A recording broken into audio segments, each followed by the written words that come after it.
hope you enjoy the story. Let's begin. The antiseptic smell hit Colt Warner as he strode through the automatic doors of Red Grove Regional's emergency department. His navy blue scrubs felt strange against his skin for once. He was on the wrong side of the medical crisis. Behind him, Jessa clutched 7-year-old Nellie's hand, her mascara smeared beneath puffy eyes. "My son," Colt said to the intake nurse, voice steady despite the hurricane in his chest. "Braden Warner, 12 years old, just admitted." Room 204's door stood ajar.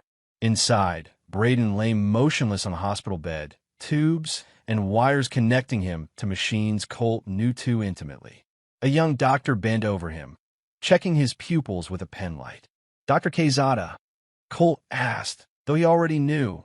The doctor straightened. "Mr. Warner? I'm Dr. Malcolm Quezada. I work here. Trauma department." Colt moved to Braden's side, professional assessment momentarily overriding parental anguish. Oxygen levels stable but low. Heart rate elevated. Pupils reactive but sluggish. A nasty laceration on his forehead had been freshly stitched. "Dad," Nellie tugged at his scrubs, her voice barely audible. "Can I talk to you?" Jessa moved quickly, placing herself between Colt and their daughter. "Not now, honey. The doctors need to help Braden." Colt caught Nellie's eye. Something there fear? A warning? Before he could process it, Jessa was at the doctor's side, her hands moving animatedly. "It happened so fast," she was saying. "I was in the kitchen. He must have tripped coming down the stairs. I heard the thump and found him at the bottom." Her words tumbled out, too rehearsed, too detailed. As Dr. Quezada walked Jessa through the preliminary diagnosis: severe concussion, possible intracranial pressure, induced coma to reduce brain swelling. Colt found himself watching his wife instead of listening. 12 years of marriage, and suddenly she seemed like a stranger that a small hand slipped into his. Nellie had maneuvered around her mother. "Daddy," she whispered, tugging him down to her level. "Brother says to look at her back." Colt's spine stiffened. "What did you say, sweetheart?" "Brother says to look at her back."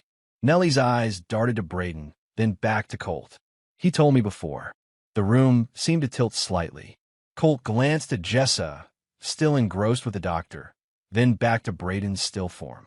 With careful movements that wouldn't draw attention, he slipped around to the other side of the bed.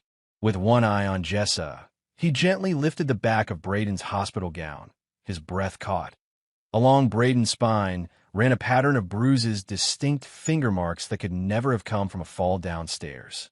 And there, just above his tailbone, was a small, crescent-shaped burn, the skin puckered and angry.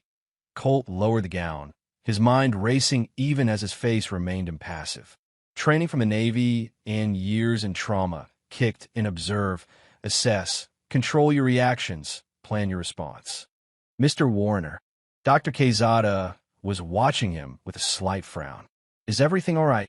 "Just checking for other injuries," Colt said smoothly. "Force of habit." Jess's eyes narrowed slightly. "The doctors already did that, honey." The endearment felt like acid. Colt nodded and stepped back, but his mind was already piecing together a puzzle whose picture he didn't want to see. 3 hours later, Colt stood in the hospital corridor, coffee cooling in his hand as Dr. Quezada approached with a tablet. Jessa had taken Nellie to the cafeteria, giving Colt his first moment alone with the doctor. "Mr. Warner," Quezada said quietly, "I'd like to discuss some inconsistencies in Braden's injury pattern." Colt's jaw tightened. "Go on." The doctor swiped through several images on his tablet. "The skull fracture is consistent with impact, but the angle suggests he was struck, not that he fell." He hesitated, then added, "And these bruises on his back?" "Hand marks," Colt said flatly. "Yes, and this burn." Quezada pointed to the crescent shape. "It appears to be from a ring or similar object, pressed with considerable force. None of these injuries match with a stair fall." "Are you making a child abuse report?" "I'm required to by law," Quezada confirmed. "But I wanted to speak with you first because—" The click of heels on linoleum cut him off. Jessa approached, Nellie trailing behind with a juice box. Colt didn't miss how Quezada immediately switched screens on his tablet, or how Jessa's eyes darted between them, assessing. "Everything okay?" Jessa asked, voice honeyed with concern.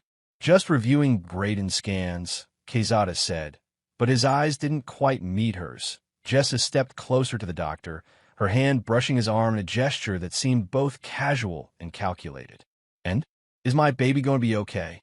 "We're doing everything we can, Mrs. Warner," Quezada said, stepping back slightly. "If I could have a few more minutes with your husband to discuss treatment options." "Whatever you need to tell him, you can tell me," Jessa interrupted, her smile not reaching her eyes. "We don't keep secrets." The lie hung in the air between them. Night fell over Red Grove Regional. The pediatric ICU quieted as the shift changed. Colt sat in the recliner beside Braden's bed, watching his son's chest rise and fall with mechanical precision. Across the room, Jessa curled in another chair, scrolling through her phone, her brow furrowed. "You should take Nellie home," Colt said. "Get some rest." Jessa looked up, surprise flitting across her features. "You're not coming? I'll stay with him tonight. The nurses can watch him, Colt. You need sleep too." "I'm staying." Something like calculation passed behind Jessa's eyes before she nodded. "All right, I'll bring you a change of clothes in the morning." She stood, gathering her purse. "Come on, Nellie. Let's go home." Nellie, who had been silently coloring in the corner, looked up with apprehension. "Can't I stay with Daddy?" "No, sweetie. You need proper sleep. Say good night to your brother and father."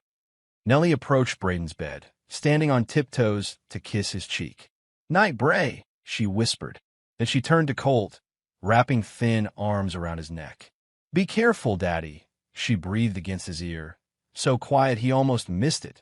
Before he could respond, Jessa was there, hand firmly on Nellie's shoulder. "Come on now. Daddy needs quiet." Colt watched them go, Nellie's warning echoing in his mind. As they reached the door, he called out, "Jessa." She turned, eyebrows raised. "How did you say Braden fell again? Was he running?" A barely perceptible pause. "No, just tripped, I think." "What?" "Just trying to picture it." "Good night." After they left, Colt sat in silence, processing. The burn on Braden's back, Nellie's warning, Jessa's carefully constructed story, the way she'd hovered around Quezada, preventing any private conversation. His nurse's training kicked in observe, document, report. He pulled out his phone and began making notes, recording times, statements, behaviors. Then he did something he'd never done before. He scrolled through his recent photos of Braden, looking for any signs he might have missed. Nothing obvious, but in the more recent pictures, Braden's smile seemed forced, his eyes carrying a wariness that hadn't been there before. The night nurse, May, poked her head in. "Need anything, Colt? Kind of weird seeing you on this side of things." "I'm fine." "Hey, May, did Dr. Quezada leave orders for a full-body examination?" She checked her tablet. "Just the standard neuro checks." "What? Could you add documentation of all visible injuries?" "Photos included. For the medical record." May gave him a long look. "Already in progress. Quezada ordered it after you left for coffee earlier." She lowered her voice. "The social worker's been notified." The hospital night stretched endlessly. As monitors beeped and nurses came and went, Colt's mind drifted to happier times, searching for signs he might have missed 3 summers ago. Lake Oswego, rental cabin. Braden, 9 then, had caught his first largemouth bass. The pride in the boy's eyes as he held up the fish, Jessa clapping, Nellie squealing in disgust at the wiggling creature. A perfect day, or had it been? Now, with suspicion coloring his memories, Colt recalled how Jessa had been on her phone much of that trip, how she'd taken long walks alone, claiming to need exercise, how she'd returned once with flushed cheeks and claimed it was from the heat, though the day had been mild. Last Thanksgiving, Braden's school play. He'd been a pilgrim with exactly 2 lines, which he'd practiced for weeks. Jessa had been late, sliding into her seat just as the curtain rose, smelling faintly of unfamiliar cologne. Colt had assumed it was from the crowded lobby. Now he wondered. The baseball tournament in Eugene 3 months ago, Colt had taken the kids alone because Jessa had food poisoning. She'd been fine when they returned Sunday night. Monday morning, Colt had found a receipt for gas in Portland in her jacket pocket, a 2-hour drive from Red Grove, in the opposite direction from Eugene. The memories shifted, darkened. Braden growing quieter over recent months. flinching when doors slammed, making excuses not to be home alone with Jessa. Nellie becoming her brother's shadow, the two whispering when they thought no one was listening. And most damning, 2 weeks ago, finding Braden in the garage at midnight, sleeping bag in the unheated space, claiming he'd wanted to camp out. Colt's hands clenched into fists. He should have seen it, should have asked more questions, should have protected his son. The sky outside Braden's window began to lighten with pre-dawn gray. Colt's phone buzzed with a text from an unknown number. Need to talk. Hospital cafeteria. 6 a.m. Come alone. E.W. Eliza. His sister always had impeccable timing. The hospital cafeteria hummed with early morning activity. Colt spotted Eliza, immediately tall, angular, her gray-streaked black hair pulled into a severe bun that matched her expression. 12 years his senior, she had always been more parent than sibling after their mother died and their father checked out emotionally. "You look like hell," she said by way of greeting, pushing a coffee toward him. "Good to see you too."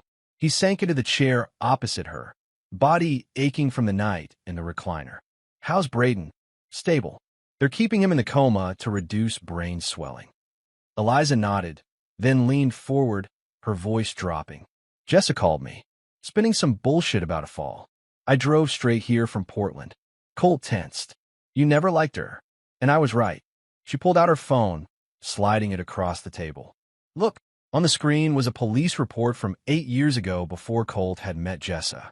Domestic disturbance call to an apartment in Bend, Oregon. Jessa Morgan, her maiden name, listed as the victim. Suspect, Ren Laramie. Keep scrolling, Eliza instructed. Colt did. 3 more reports, spanning 2 years. Each time, Jessa declined to press charges. The final report noted neighbor claims of hearing a child crying during the altercations. A child? Colt looked up sharply. No record of Jessa having a child, Eliza said. But people don't make that up. And there's more. She took the phone back, opening another document. Jessa's been lying to you for a long time. That job she claimed to have before you met never existed. That college degree never finished. That estranged family in California, they're in Arizona, and they tried to contact her multiple times through a lawyer. The world seemed to tilt beneath Colt. How do you know all this? I never stopped looking into her. Call it overprotective, call it paranoid, but something about her story never added up. Eliza's face softened slightly. I've been waiting for the right time to tell you. I guess this is it. She told me she was an only child. Private adoption. Parents deceased. All eyes. She has 2 living parents and a brother in Phoenix. Estranged, yes, but not dead. Eliza hesitated. There's more. Rumors, mainly. In Bend, before she met you. Control issues. Manipulation. A boyfriend who vanished after filing a restraining order against her.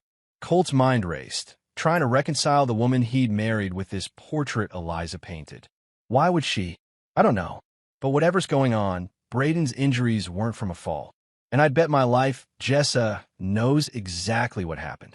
Colt arranged for Nellie to visit the hospital playroom while Jessa spoke with Dr. Quezada about overnight developments. It took careful maneuvering a suggestion from a sympathetic nurse that Nellie might benefit from the child life specialist, a hint that Jessa's input on medical decisions was urgently needed. The playroom was empty except for Nellie, sitting at a small table with colored markers, drawing what appeared to be their family.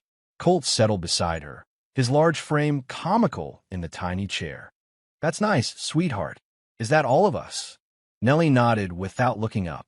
In her drawing, stick figure Braden stood between Colt and Nellie, while Jessa stood apart. "Nellie," Colt said gently, "can we talk about what you said yesterday? About looking at Braden's back?" The marker stilled in her hand. She glanced at the door. "It's okay," Colt assured her. "Mom's talking to the doctor. It's just us." Nellie set down the marker and looked up at him with eyes too old for her 7 years. "Is Braden going to die?" The question knocked the wind from him. "No, honey. He's very hurt, but the doctors are helping him. He told me to tell you if he got hurt." Her voice dropped to a whisper. "He made me promise." Colt's heart hammered. "Tell me what exactly?" "About Mommy's friend, the man with the ring." Nellie traced a crescent shape on her own hand. "He comes when you're at work. He doesn't like Braden. The room seemed to tilt. This man, he has a name? Nellie shook her head. Mommy calls him R. Ren. Ren Laramie. The name from the police reports blazed in Colt's mind. What happened, Nellie?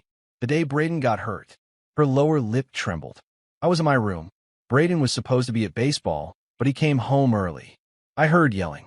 Mommy's friend was mad at Braden. He called him names. Tears welled in her eyes. Braden yelled back. He said he was going to tell you. Then I heard a noise, like something breaking. Then it was quiet. What did Mommy do? She told me to stay in my room. She said Braden fell down the stairs. Nellie's voice dropped even lower, but there wasn't any falling. Just yelling, then a big noise. Colt fought to keep his expression neutral despite the rage building inside him. Did you see this man? A small nod. He's been here before. Lots of times when you work nights. What does he look like? Tall. Hair like fire. She pointed to a red marker. A big ring here. She touched her right hand. He smells like the stuff you and Uncle Jim drink at barbecues. Colt committed every detail to memory. Nellie, this is very important. Did you ever see this man hurt Braden? Were you? She shook her head. He grabbed Braden's arm sometimes. Call him Brad. But yesterday was different. He was really, really mad. And where was Mommy when this happened? There. Watching. Nellie's eyes filled again. She didn't stop him, Daddy. She just watched. The revelation hit Colt like a physical blow. Not just an affair, but Jessa had stood by while someone hurt their son. His son, that he gathered Nellie into his arms, his mind racing through options, scenarios, consequences. You did the right thing telling me, brave girl. Now I need you to do something else very brave. What? Act normal around Mommy. Don't tell her we talked about this. Can you do that? Nellie nodded against his chest. Are you going to make the bad man go away? Yes, Colt promised, steel in his voice. I'm going to make sure he never comes near you or Braden again. Family emergency leave, Colt said into his phone, pacing the hospital corridor outside Braden's room. Yes, I understand the department is short-staffed. My son is in a coma, Karen. He pinched the bridge of his nose. 2 weeks minimum. Thank you. He ended the call and leaned against the wall, closing his eyes briefly. 48 hours since Braden's fall, and the boy remained stable but unconscious. Colt had barely slept, catching minutes here and there in the recliner beside the bed. Jessa had made noises about taking shifts, but Colt had insisted she be home with Nellie, maintaining normal routines. Normal. The word tasted bitter now. He pulled out his personal phone, not the one Jessa knew the password to, but a backup he kept for work emergencies. Eliza had texted an address in downtown Red Grove, a private investigator she trusted. The hospital room door opened, and Jessa emerged, designer purse slung over her shoulder. Nellie's soccer practice is in an hour, she said. I can come back after I drop her off.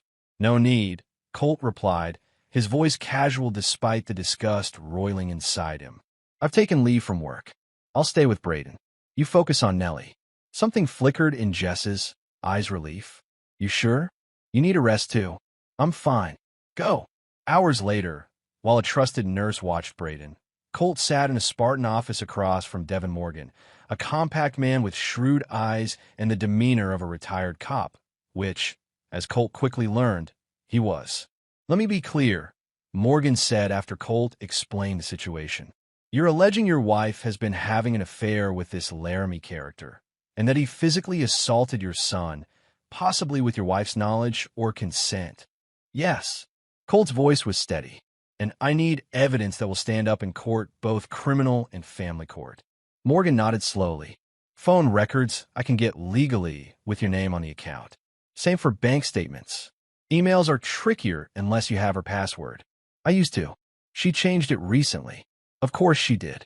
Morgan made a note. What about your home? Any computers, tablets? Desktop in the study. Laptop she keeps in her bag.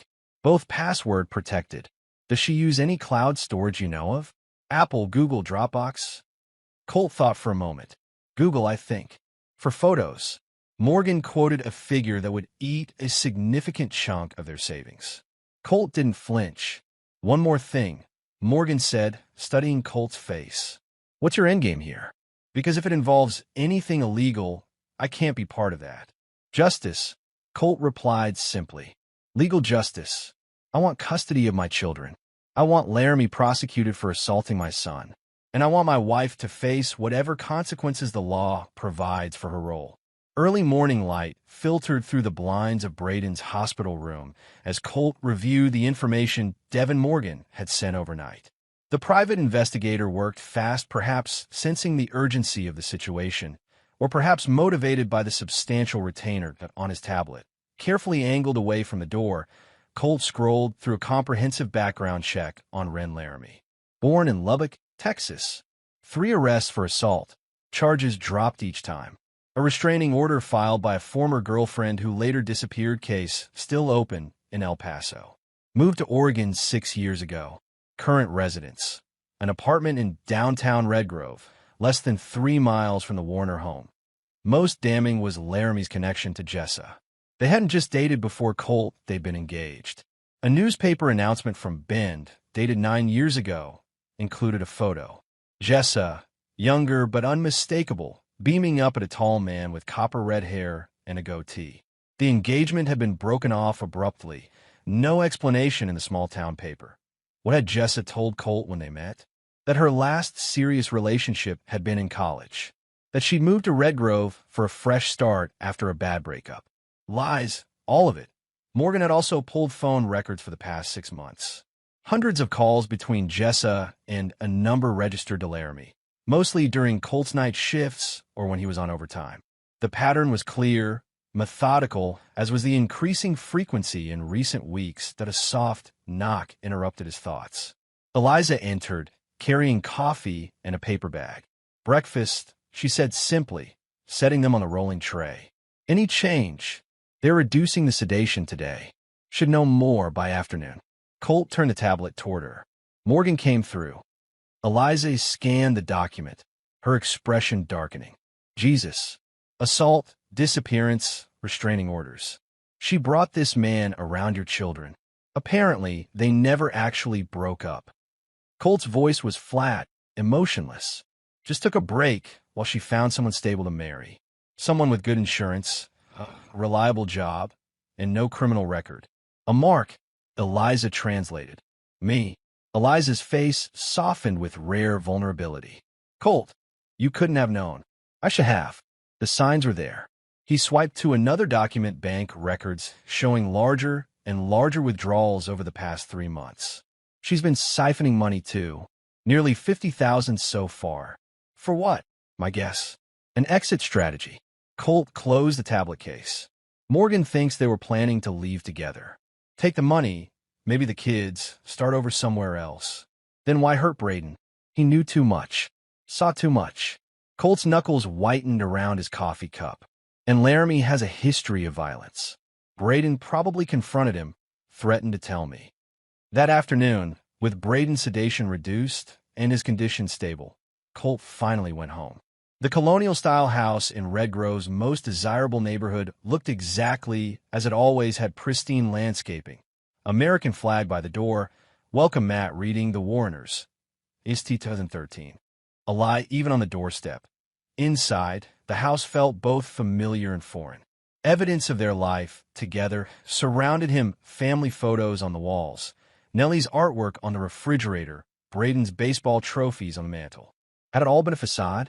Had Jessa ever truly been part of this family? Or had she been playing a role all along, waiting for the right moment to reveal her true self? In Braden's room, Colt felt a wave of emotion hit him. Baseball pennants on the walls. Science fair ribbons pinned to a corkboard. A half-finished model rocket on the desk.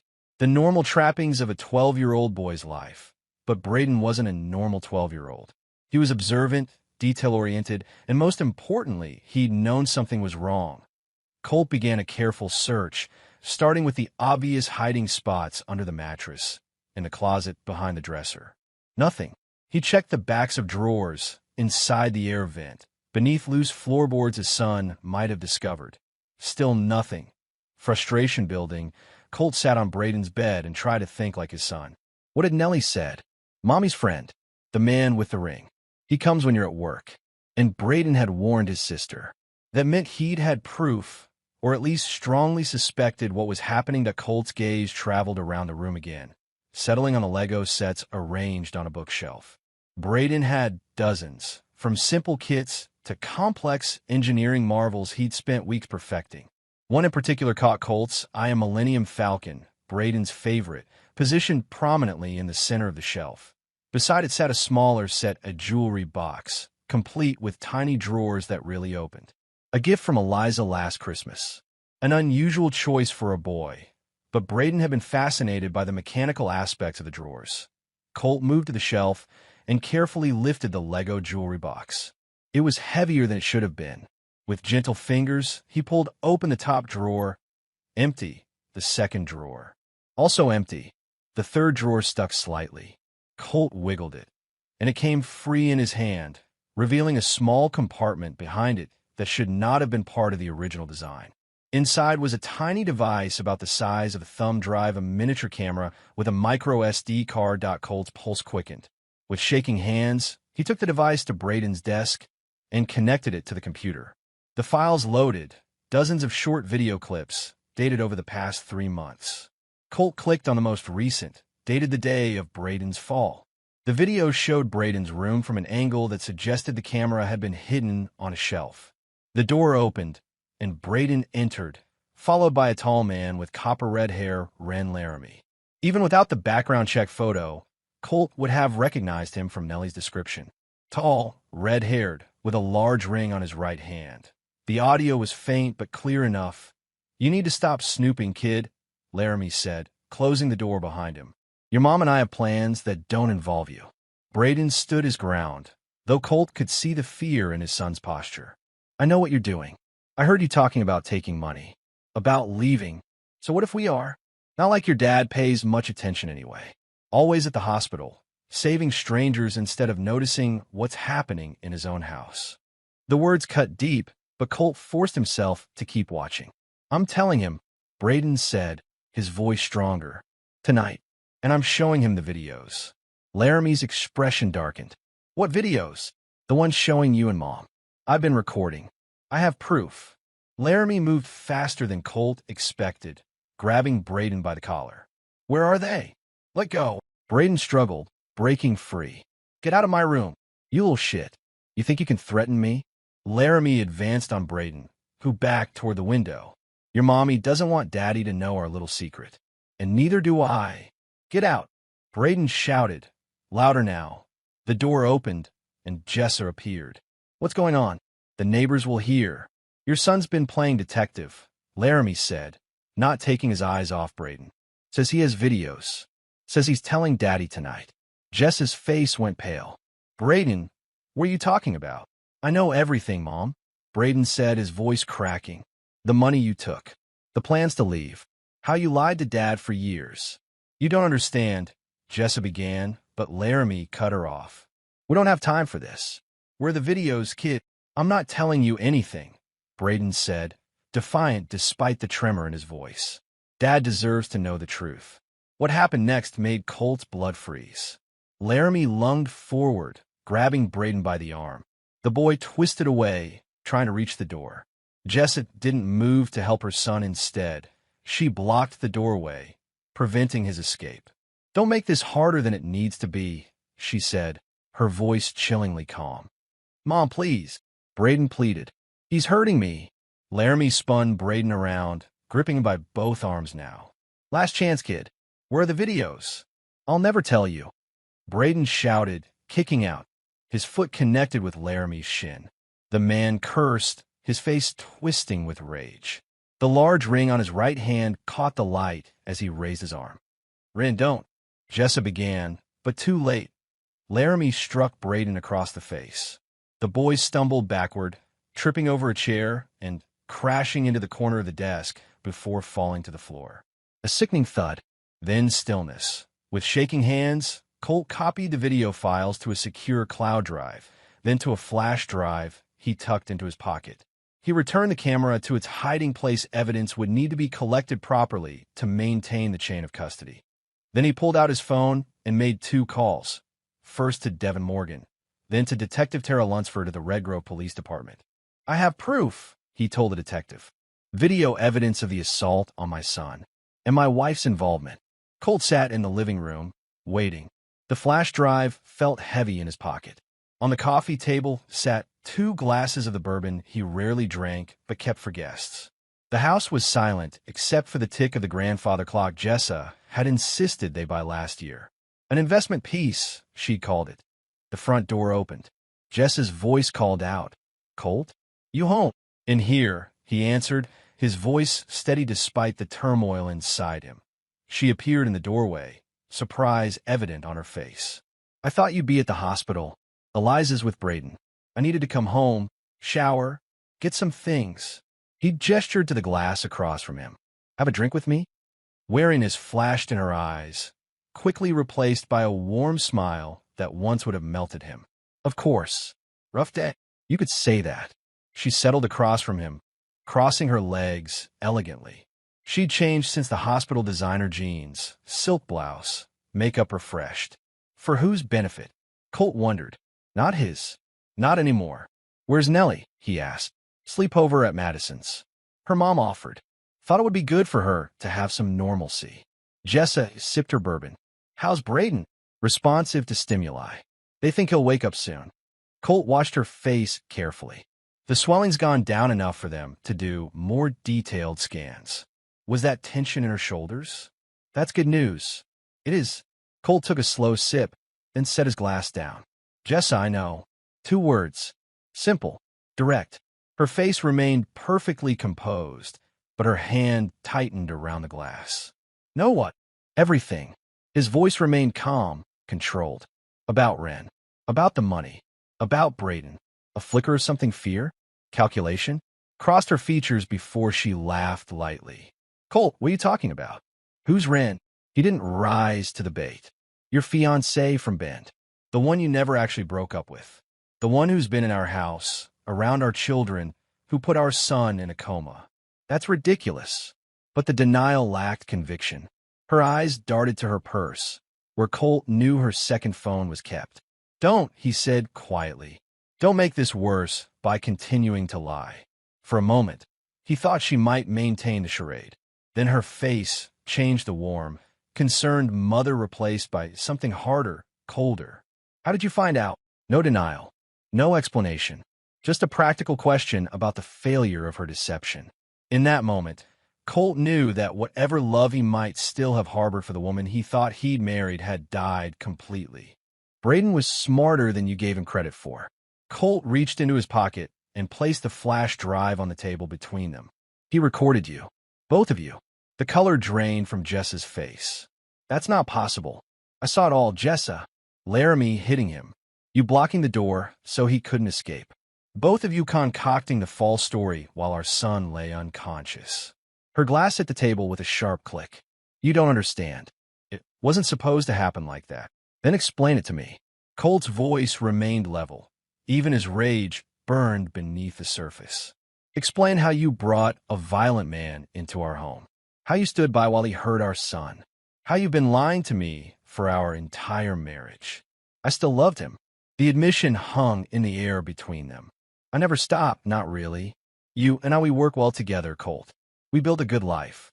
But with Wren, it's different. It's passion, it's history, it's delusion." Colt leaned forward. "He has a record of assault. A former girlfriend who disappeared. And now he's nearly killed your son. That was an accident." Tears filled Jess's eyes. "He never meant to hurt Braden that badly. He just wanted to scare him. And you? What did you want when you blocked the door? When you helped cover it up?" She looked away. "I panicked. I was trying to protect everyone." "No." Colt's voice was cold now. "You were protecting yourself. And him. Not Braden. Never Braden. What are you going to do? Turn me in? Destroy our family? Think about Nellie, Colt. Think about Braden. They need a mother. They need safety." Colt's voice was steel. "They need honesty. They need a parent who would die for them, not sacrifice them. I made a mistake." Jessa leaned forward, her hand reaching for his. "A terrible mistake. But we can fix this. Together. For the kids." Colt withdrew his hand. "There's no we anymore, Jessa. I've already spoken to the police. They have the videos. They're looking for Laramie now." Her face transformed. the mask of contrition falling away entirely. You had no right. I had every right. As Braden's father. As a human being with a conscience. Colt stood. I'm filing for emergency custody of both children. Given the evidence, I don't think that will be a problem. Jessa rose too, fury replacing her calculated charm. You can't do this to me.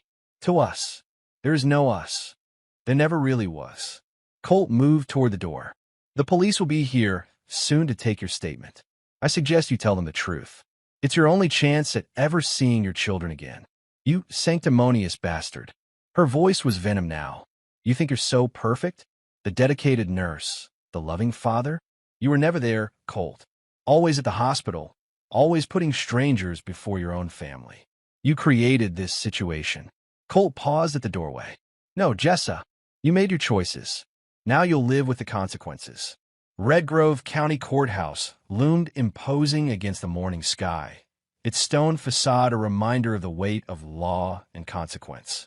Colt adjusted his tie, the same one he'd worn to Braden's fifth-grade graduation, and checked his watch. 20 minutes until the emergency custody hearing. Stop fidgeting, Eliza said beside him. You look fine. It's not about how I look. In a courtroom, it's always partly about how you look. She smoothed an invisible wrinkle from his suit jacket. Julie is the best family lawyer in 3 counties. She's got this. As if summoned, Julia Ramirez approached, briefcase in hand, her tailored suit and confident stride marking her as someone accustomed to winning. The judge assigned to our case is Michaels. That's good news. She's thorough and has little patience for parents who endanger their children. What about Jess's lawyer? Colt asked. Dennis Cook. Competent, but predictable. He'll try to paint Jessa as a victim of Laramie's manipulation, suggest she was afraid for her own safety. Julia's expression hardened, but the video evidence is damning. She clearly had opportunities to protect Braden and chose not to. Inside the courtroom, Colt saw Jessa for the first time since their confrontation. She sat beside her attorney, dressed conservatively in a navy blue dress, her hair pulled back in a modest ponytail. The image of a concerned mother, wrongfully accused. Their eyes met briefly across the room, hers filled with tears that didn't reach her soul. The proceedings began with opening statements. The prosecution painted a picture of calculated deception spanning years. A woman who had married for convenience and security while maintaining a relationship with a violent ex-fiancé, plotting to steal money and possibly commit murder. The defense countered with an image of Jessa as a victim herself manipulated by Laramie, trapped in his web of threats and coercion, afraid for her children's safety if she didn't comply with his demands. When Colt took the stand, he spoke clearly, controlling the rage and betrayal that threatened to overwhelm his testimony. He described finding the bruises on Braden's back, Nellie's whispered warning, the discovery of the video. And what did this video show, Mr. Warner? Julia asked. It showed Ren Laramie threatening my son. It showed my wife, Jessa, blocking the door when Braden tried to escape. It showed Laramie striking Braden, causing him to fall and hit his head. And it showed both of them deciding to create a false story about a fall down the stairs. And where is your son now? Still in a medically induced coma at Red Grove Regional. The doctors are optimistic about his recovery, but he hasn't fully regained consciousness. By the time final arguments concluded, Judge Michaels' decision came swiftly. Based on the evidence presented, I am granting emergency temporary custody of both minor children, Braden and Nellie Warner, to their father, Colt Warner. Mrs. Warner is to have no unsupervised contact with either child pending the outcome of the criminal investigation and a full custody hearing. Relief flooded through Colt. The first step accomplished, the pediatric ICU was quiet in the pre-dawn hours. Colt sat beside Braden's bed, watching the steady rise and fall of his son's chest. The ventilator had been removed yesterday, a positive sign according to Dr. Quezada. Brain activity continued to increase. It was now just a matter of time. Come on, buddy, Colt murmured, holding Braden's hand. I need you back. A soft knock at the door preceded Dr. Quezada's entrance. The young doctor looked exhausted but offered a small smile. Thought I'd find you here. Don't you ever sleep? Not much, Colt admitted. Any news? The latest EEG shows increased activity in the speech and motor centers. Very encouraging. Quezada checked Braden's vitals, making notes on his tablet. Has there been any movement? Response to stimuli. He squeezed my hand twice last night, and his eyelids fluttered when I was reading to him. The door opened again, and Detective Lunsford entered, dark circles under her eyes, suggesting she'd been working through the night. Mr. Warner. Doctor. Sorry to interrupt. Any developments? Colt asked, immediately alert.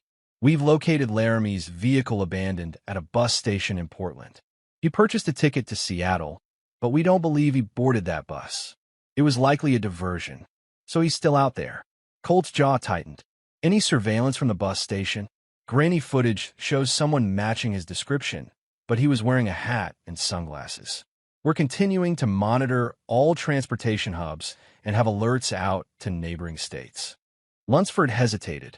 There's something else. Your wife is requesting to see Braden. Absolutely not. Colt's response was immediate. That was my position as well, but her attorney is making noise about parental rights. I wanted to warn you they might try to get a court order. Dr. Quezada frowned. As Braden's attending physician, I can testify that any stressful encounters could be detrimental to his recovery. That should hold him off, at least until he's conscious and stable. Lunsford nodded. Good. Use that. She turned back to Colt. We're also investigating the financial angle. The insurance policy I mentioned? It was increased 6 months ago. Payout of $2 million. Colt felt sick, with Jessa as the beneficiary. Correct. And there's a second policy on Braden. Smaller, but still significant. Added just 3 months ago. The implications were too horrible to fully comprehend. Had Jessa been planning to kill him all along? Had hurting Braden been part of some larger scheme? 3 days later, Colt stood in the empty living room of what had once been his family home. The children were safely away with Eliza. Undercover officers were positioned strategically around the neighborhood. The house had been swept for weapons and wired for sound and video. Colt wore a bulletproof vest beneath his shirt, a precaution Lunsford had insisted on. A nearly invisible earpiece allowed him to hear her occasional updates from the unmarked van parked 2 blocks away. The doorbell rang precisely at 8. Colt took a deep breath, slipping into the role he'd prepared: the conflicted husband, the desperate father, the man willing to consider forgiveness for the sake of his family. Jessa stood on the doorstep, beautiful in a simple blue dress he'd once told her was his favorite. Her expression was perfectly calibrated: remorseful, hopeful, vulnerable.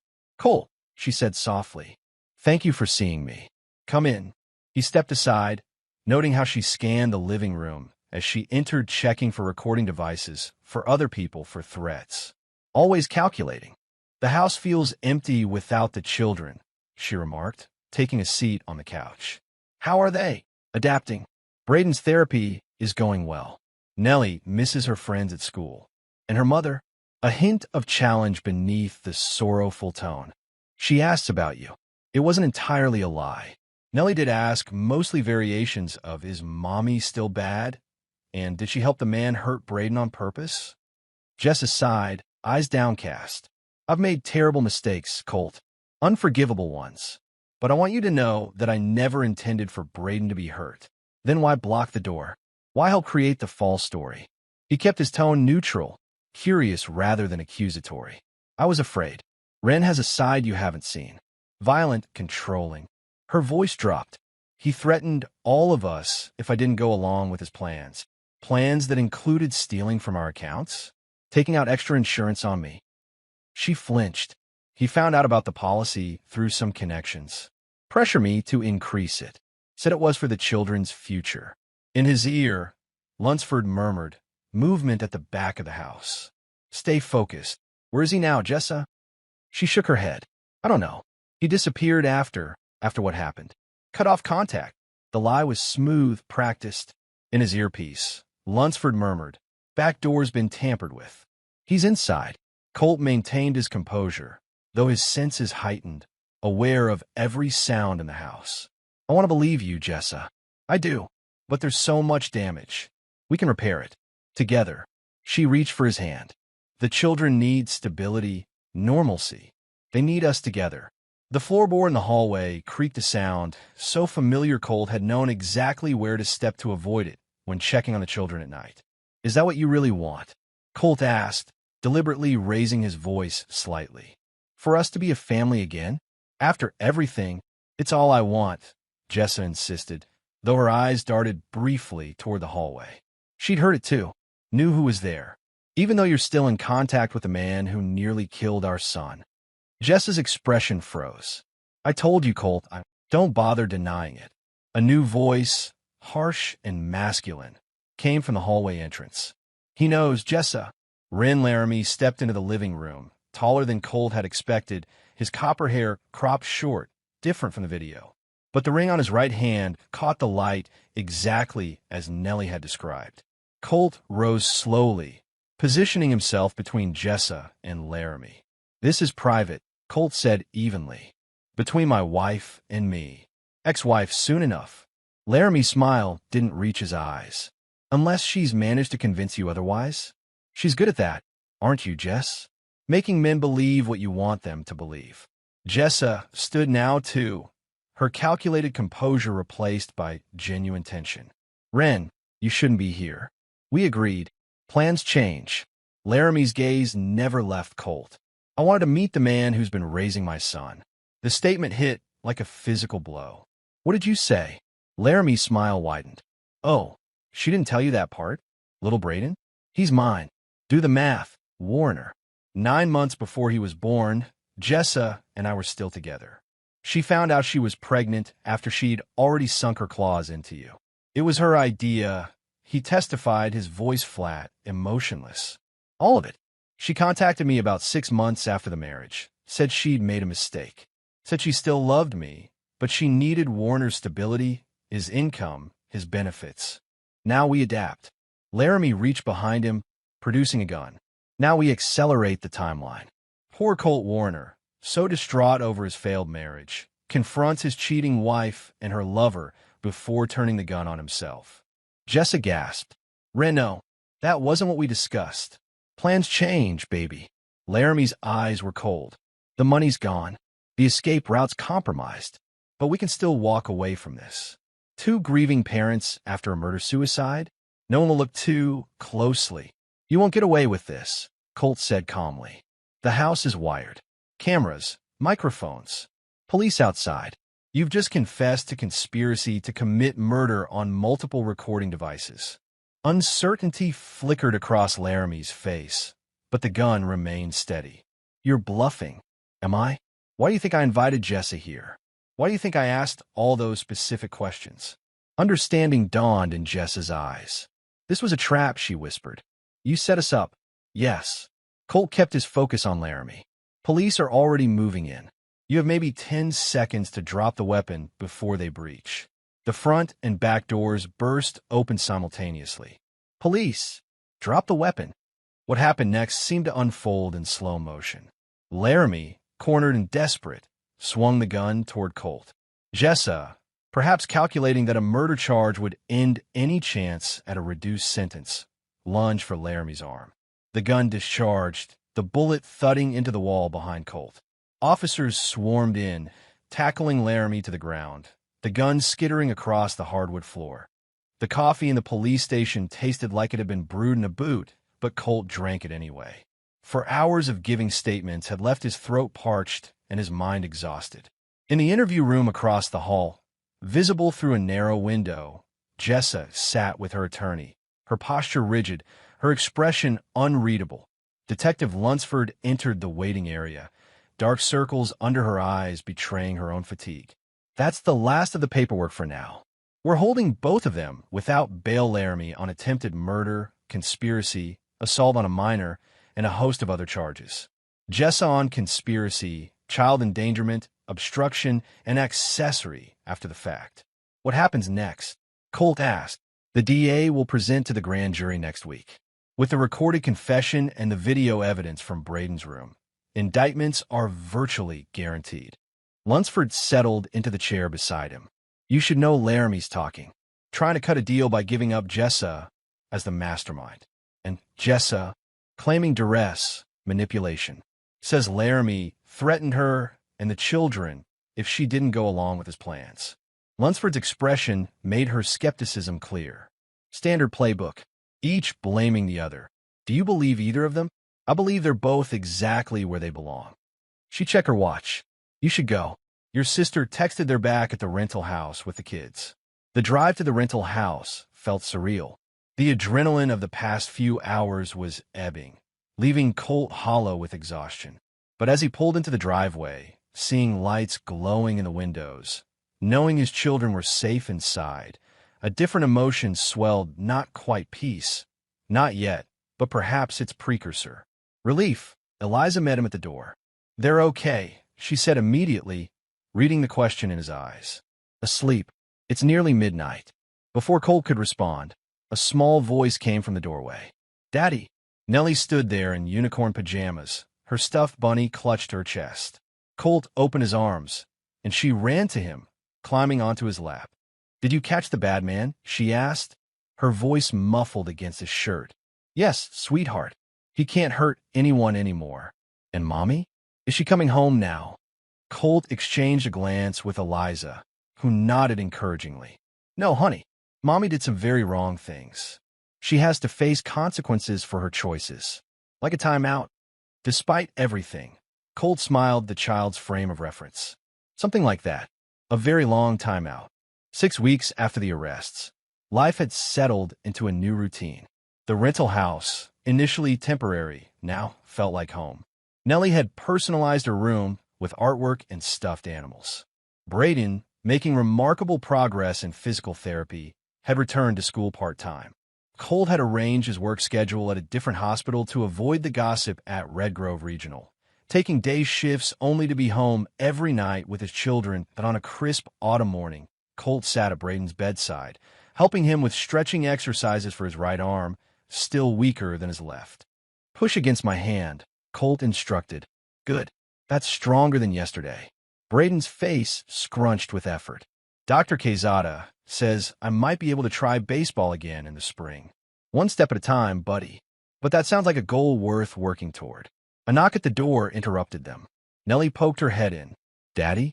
Aunt Eliza's here with Detective Lunsford. In the living room, Lunsford stood examining the family photos Colt had placed on the mantel, new ones, taken since the move. No images of Jessa allowed in this fresh start. Mr. Warner, she said, turning as he entered. Sorry to drop by unannounced. Is everything okay? Has something happened with the case?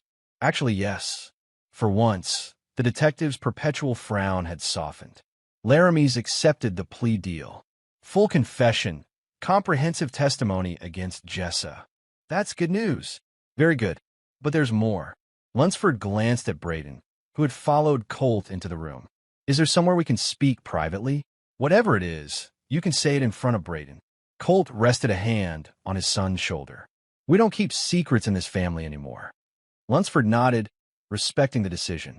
As part of his confession, Laramie provided information about additional offshore accounts Jessa had established. Substantial funds, over $300,000 hidden in the Caymans. Colt's eyebrows rose.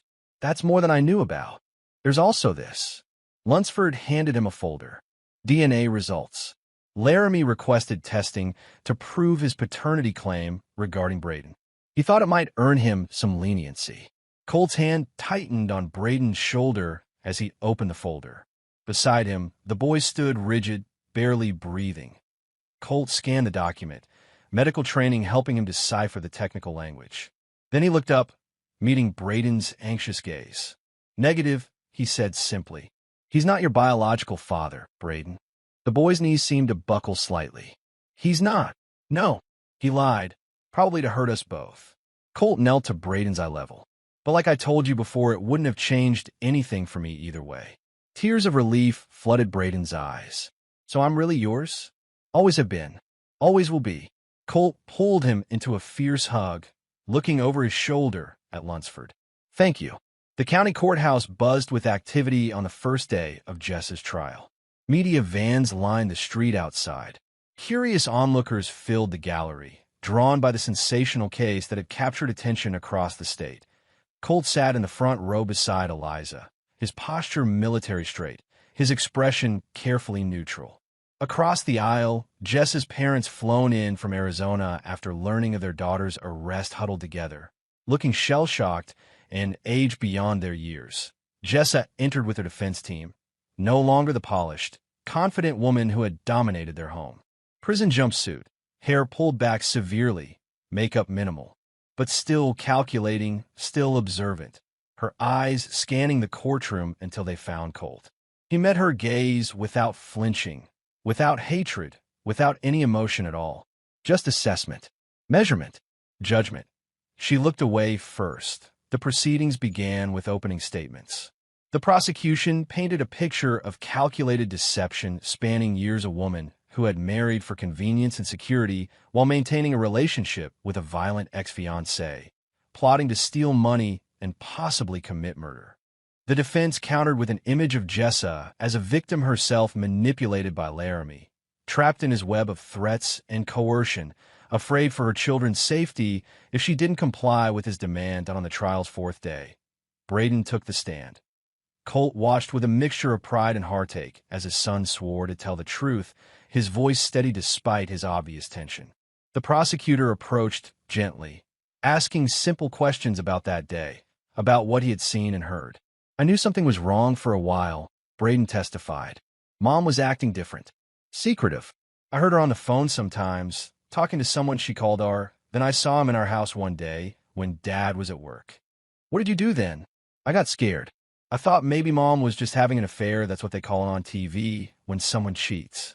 A flash of 12-year-old precociousness despite the seriousness. "But then I heard them talking about money, about Dad's insurance, about leaving. So you set up the camera?" Braden nodded. "I bought it with my allowance. Hid it in my Lego set. I thought if I had proof, I could show Dad and he'd know what to do." "And what happened the day you were injured?" Braden's composure wavered slightly. "I came home early from baseball practice. Coach had an emergency. Mom didn't know I was there.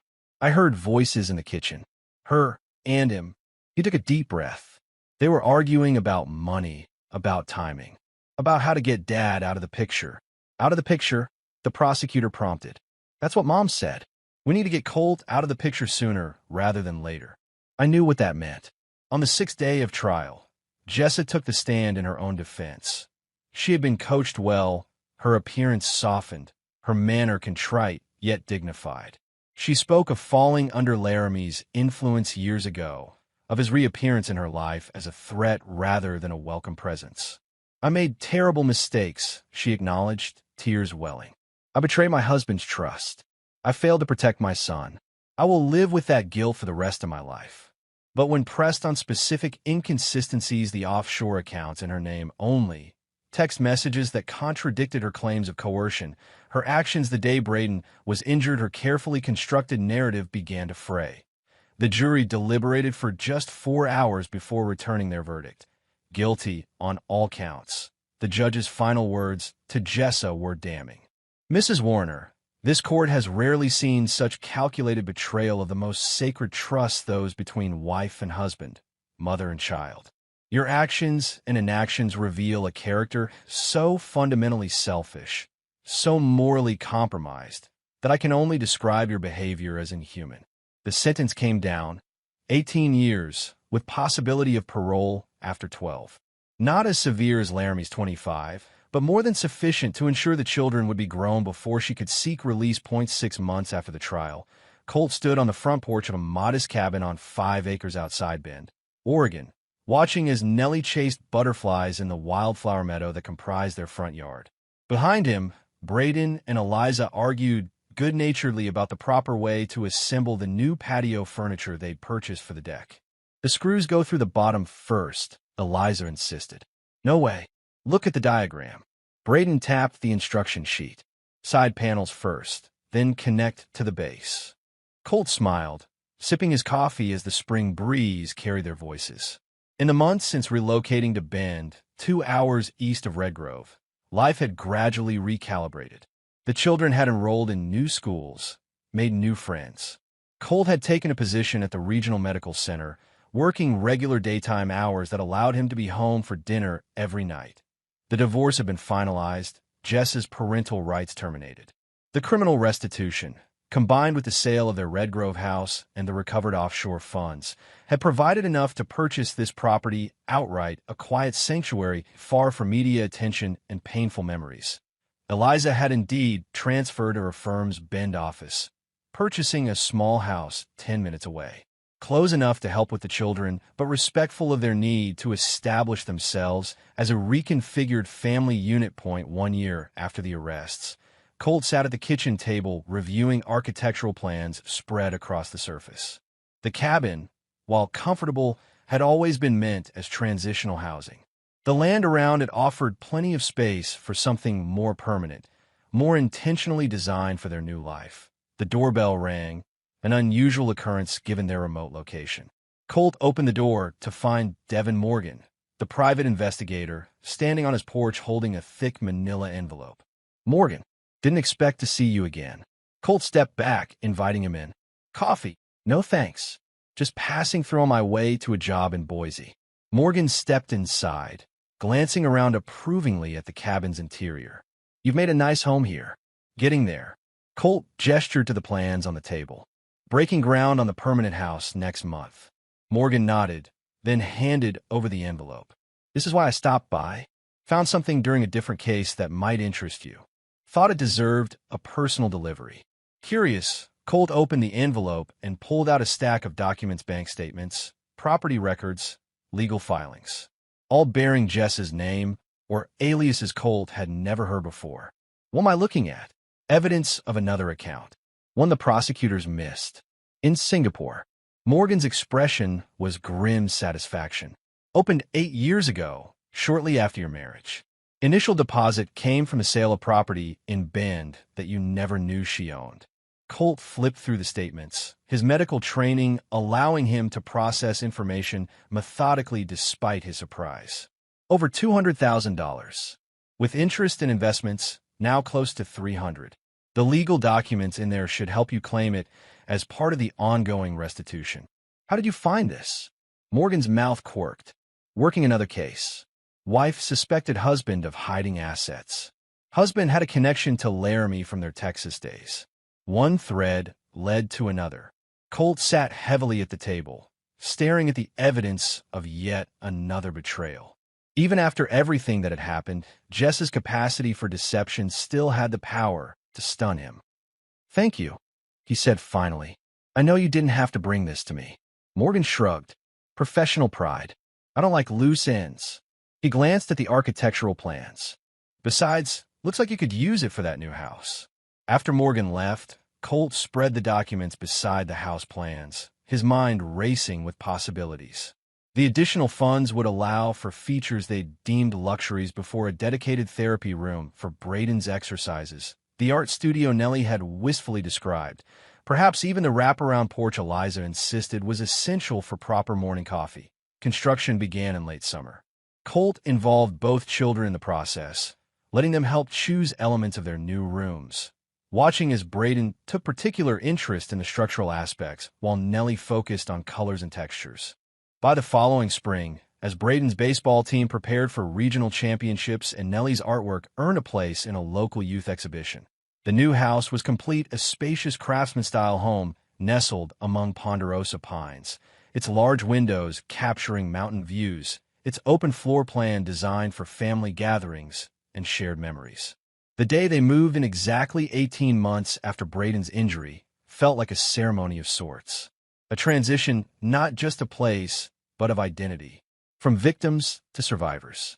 From broken to rebuilt. 2 years after Braden's injury.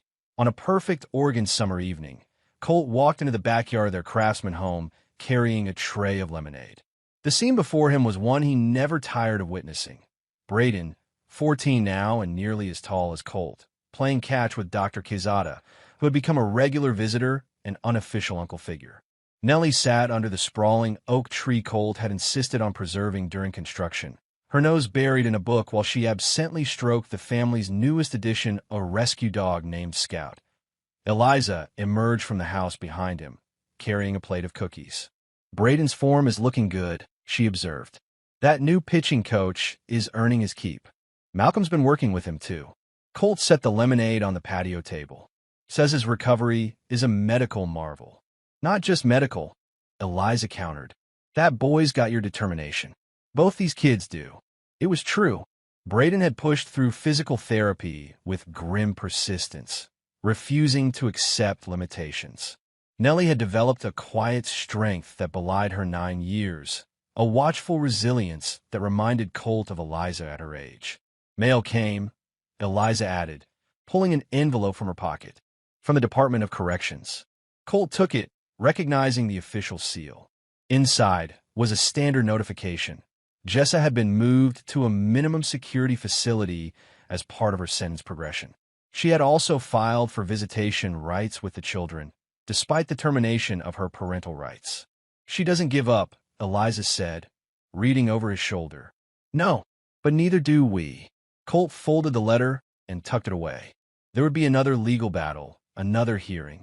He would fight it as he had fought everything else methodically, relentlessly, for his children's well-being. Later, after their guests had departed and the children had gone to bed, Colt stood alone on the back porch, gazing at the stars emerging above the ponderosa pines. From inside came the soft sounds of a house at rest, Nellie's music box playing quietly, Scout's nails clicking on hardwood as he settled for the night, the dishwasher humming its cycle. The porch door opened behind him. Braden stepped out, wrapped in a hoodie against the night's chill. Can't sleep? Colt asked. Had the dream again. Braden leaned against the railing beside him. Not as bad this time. More like a memory that's fading. That's progress. They stood in comfortable silence, father and son, watching the moonlight on distant mountains. I got a letter today, Braden said finally. From her. Colt felt a cold weight settle in his stomach.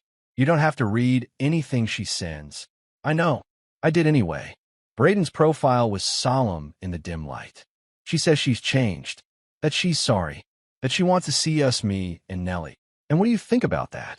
Braden considered the question with the careful deliberation that had survived his injury. I think forgiveness isn't the same as forgetting, or trusting again. He turned to face Colt. I don't want to see her. Neither does Nellie. We talked about it. Relief mingled with pride in Colt's chest, relief that his children remained united in their boundaries, pride that they felt secure enough to express them. Then you won't, he said simply. Not now, not ever, unless you change your minds. I'll make sure of it. Braden nodded, tension visibly leaving his shoulders. I knew you would. He hesitated, then added, Dad, are you ever going to forgive her? The question hung in the night air between them, honest and searching. No, Colt answered, equally honest. Some betrayals go too deep. Some choices reveal too much about a person's character. He placed a hand on Braden's shoulder. But that's my journey, not yours. You and Nellie will find your own paths through this in your own time. I'll support whatever you decide. Braden absorbed this, then smiled slightly. You know what Nellie said today? She said our family isn't who shares our name, it's who protects our soul. The words, so similar to thoughts Colt had been turning over in his own mind, struck him with unexpected force. From the mouth of his 9-year-old daughter, a wisdom that distilled everything he had learned these past 2 years into a single, perfect truth. Smart kid, he managed through the sudden tightness in his throat. After Braden returned inside, Colt remained on the porch, the quiet of the night settling around him. In the distance, an owl called, its haunting note echoing across the property. Scout barked once in response, then fell silent. Forgiveness wasn't owed. Trust wasn't given. Family wasn't who shared your name. These were the truths Colt Warner had paid dearly to learn, the principles that now guided his every action. Some might call him unforgiving, even ruthless in his protection of what remained. He could live with those judgments. What he wouldn't live with was failing his children again as he turned to go inside, to check locks and alarms as he did every night, to look in on Nellie and Braden as they slept. Colt carried with him not regret for what was lost, but fierce determination to preserve what had been saved. Some called it unforgiving. He called it love in its purest, most protective form.